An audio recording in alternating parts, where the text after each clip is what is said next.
नमस्ते दीदी भैया। देखिए हम लोग संजय गीत गाने जा रहे हैं। पसंद आए तो लाइक सब्सक्राइब कमेंट करके आगे बढ़ाइएगा और हमारे चैनल पर जाके देखिए। संजय गीत बहुत अच्छा है।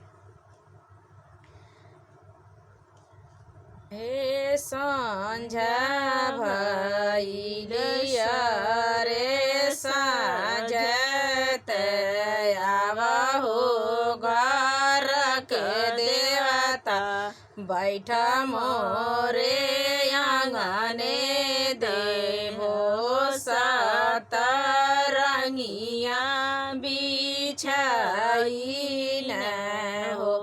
अरे साँझ भइलिया रे साँझत आवहो घर के देवता बैठा मोरे आंगने त देवो सतरंगिया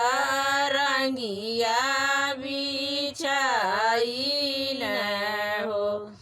अरे साँझ भइल हो अरे साँझत आवहो कालिय मैया बैठा मोरे आंगने त देवो सतरंगिया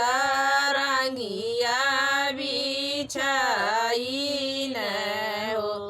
अरे साँझ भइलिया रे साँझत आवहो डिहर बाबा बैठा मोरे आंगने देवहो सतरंगिया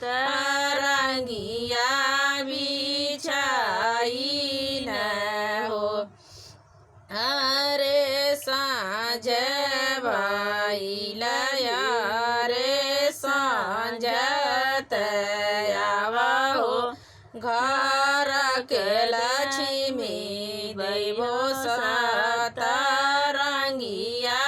बिछाई न हो। अरे साँझ भइलिया रे साँझत आवहो लक्ष्मी मैया बैठा मोरे आंगने त देवो सतरंगिया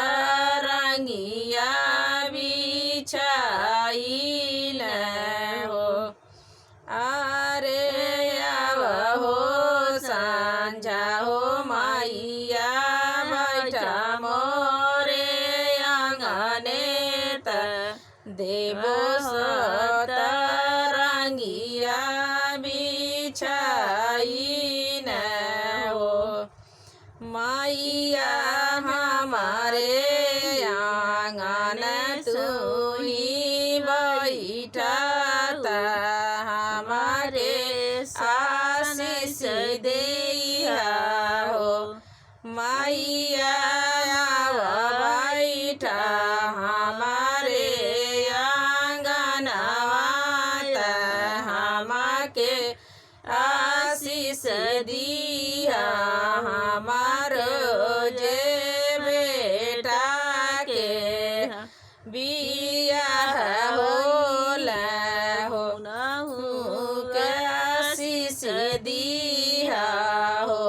अरे आवहो साँझा हो मैया बैठा मोरे आंगने त हमारो जे बेटा के बियाह होला उनक आशीष दिया।